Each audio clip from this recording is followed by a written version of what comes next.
E aí, tudo bem com você? Espero que sim. Bora falar um pouquinho sobre a palavra, né? Sobre a Bíblia. Vamos falar um pouco hoje sobre Neemias. Muitos conhecem a história de Neemias. Neemias que era copeiro do rei Artaxerxes. Neemias que servia ali no palácio. E o que me motivou a fazer este vídeo aqui, na verdade, foi que dia desses vi um pastor dizendo que Neemias tinha um vidão, que Neemias levava uma vida muito boa ali no palácio e que abandonou essa vida boa, esse vidão, para ir socorrer o seu povo, para ir reconstruir Jerusalém. E não deixa de ser verdade. A história de Neemias diz isso. Mas, olhando por outra ótica, será que Neemias tinha mesmo um vidão?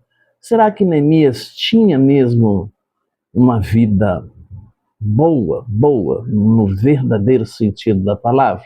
Bom, é isso que eu quero trazer para você nesse vídeo. Sai daí não. É rapidinho depois da vinheta.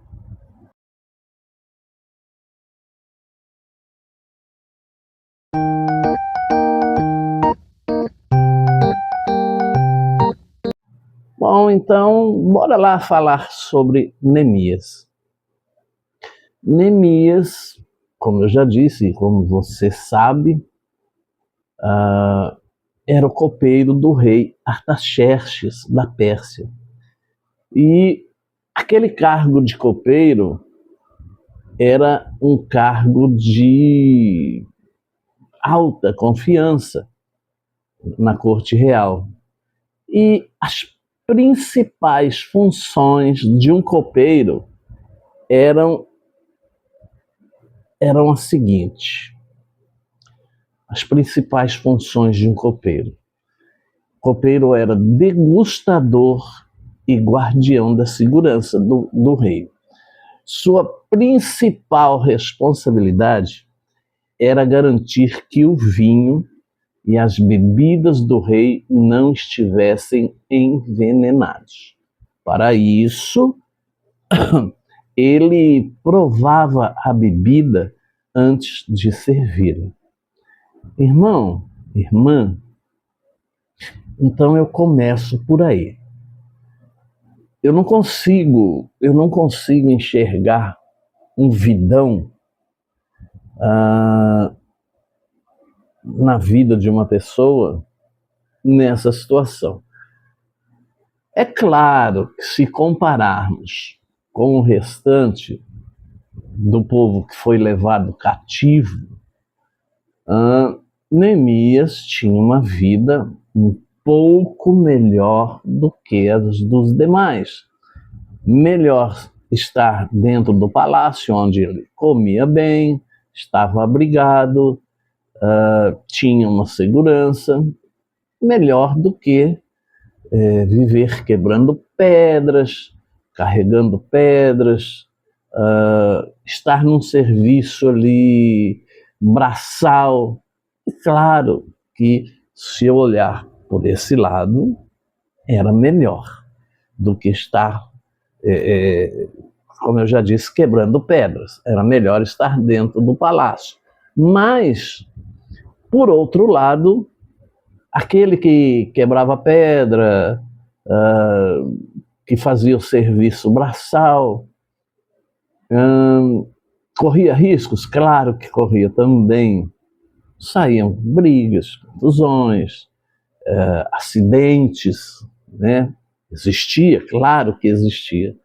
Mas, no caso do Neemias, o Neemias punha o seu pescocinho em risco todas as vezes que ele ia servir o rei. E eu creio que isto era, como é que eu posso dizer?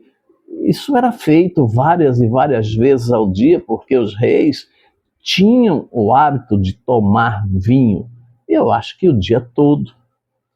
E o Neemias, todas as vezes que ia servir o rei, tinha que tomar o vinho antes, porque os reis tinham muito medo de serem envenenados por pessoas de dentro do próprio palácio, de dentro da sua própria corte. Então, o copeiro tinha que provar não só a bebida, mas também a comida que iria ser servida para o rei antes de servi-la. Bom, até aí, se você acha que isso era um vidão, então aquele pastor estava com toda razão. Mas vamos ver mais sobre o serviço pessoal ao rei. Ele preparava a mesa e servia pessoalmente as bebidas ao rei durante as refeições. Era também conselheiro e confidente. Por estar constantemente na presença do rei e ter sua confiança, Neemias, o copeiro, frequentemente se tornava uma espécie de conselheiro, um conselheiro informal do rei, o que despertava também em outros, digamos, que assistiam ali ao rei, porque o rei tinha os conselheiros, ele tinha os sacerdotes, eles tinham, o rei tinha pessoas próximas, né, como se fossem os ministros ali mais próximos, e isso também despertava um certo, um certo ciúme, uma certa rixa, né, uma certa antipatia diante dos outros que estavam ali mais próximos do rei.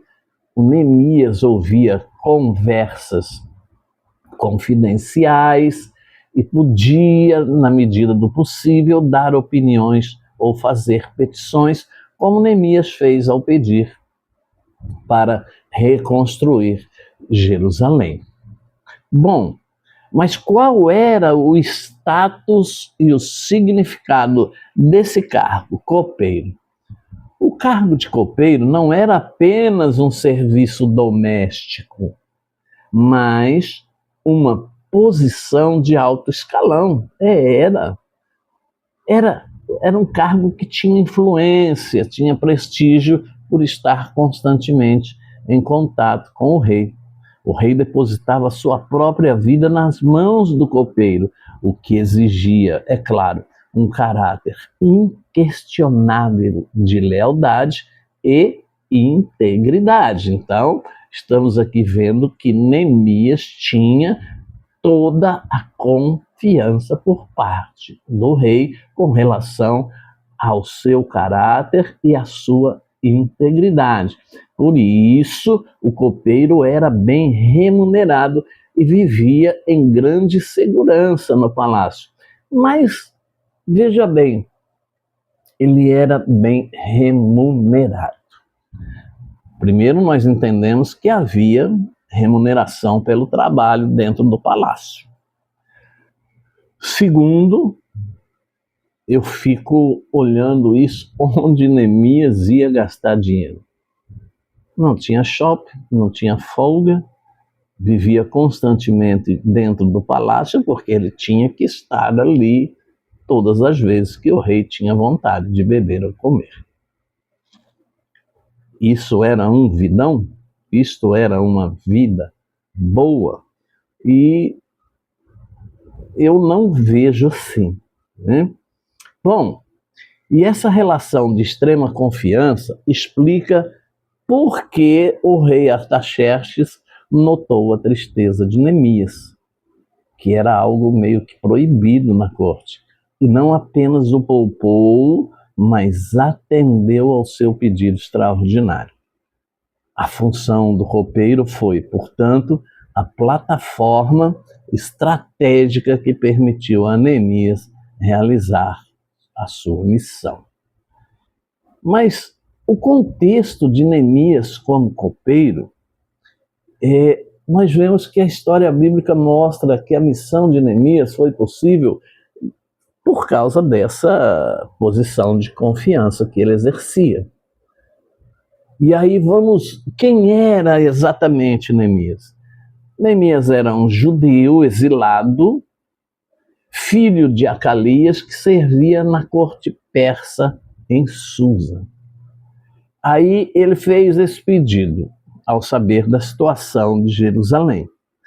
Neemias orou e, aproveitando sua proximidade com o rei, pediu permissão para viajar e reconstruir a cidade. Isso você já sabe.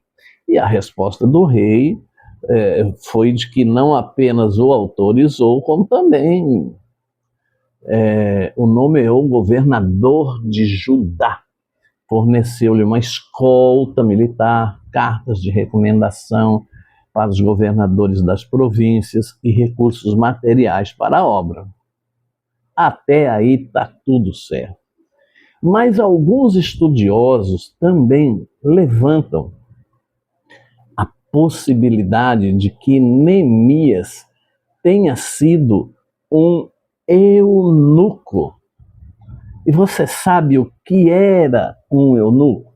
Muita gente passa por esses textos, lê esses textos, lê essa palavra eunuco, mas não sabe do que se trata. Então, alguns estudiosos acreditam que pelo fato de Neemias prestar um serviço tão próximo do rei, e o rei tinha suas esposas, suas concubinas, então eles acham que Neemias era eunuco, embora o texto bíblico não seja explícito com relação a isso, mas pelo tipo de serviço, acredita-se que Neemias era eunuco, porque isso era comum para os servidores de alta confiança no palácio real, como era o caso de Neemias, e isso garantia acesso seguro ao rei, quanto à sua rainha, às suas esposas e às suas concubinas. Bom, eu disse que muita gente passa por esse texto e não sabe o que era um eunuco. Eunuco era alguém castrado, totalmente ou parcialmente. Isso mesmo, castrado. Portanto, um eunuco, se fosse ainda solteiro, não poderia ter filhos, não poderia se casar, porque alguém castrado iria se casar como? Né? Então, se isso era um vidão, olha aí a situação de Neemias. Então, em resumo, ser copeiro foi muito mais do que servir bebidas. Foi muito mais do que apenas servir ao rei, porque Neemias, é claro, foi, como é que a gente pode falar? Neemias teve uma posição estratégica que, pela confiança conquistada, permitiu interceder por seu povo e liderar um dos maiores projetos de reconstrução narrados na Bíblia. Mas teve o preço, irmãos, porque Neemias, na verdade, disse: eu vou ter que ir lá, mesmo que hajam inimigos, mesmo que hajam forças contrárias, eu já estou mesmo acostumado a pôr meu pescoço à prova todos os dias, toda hora. Vai ser apenas mais uma vez. E nós aprendemos com Neemias aqui, irmãos, nós temos que aprender a usar as circunstâncias que nos cercam para servir a Deus. Nós temos que saber usar as circunstâncias que nos cercam para, muitas vezes, ajudar a reconstruir.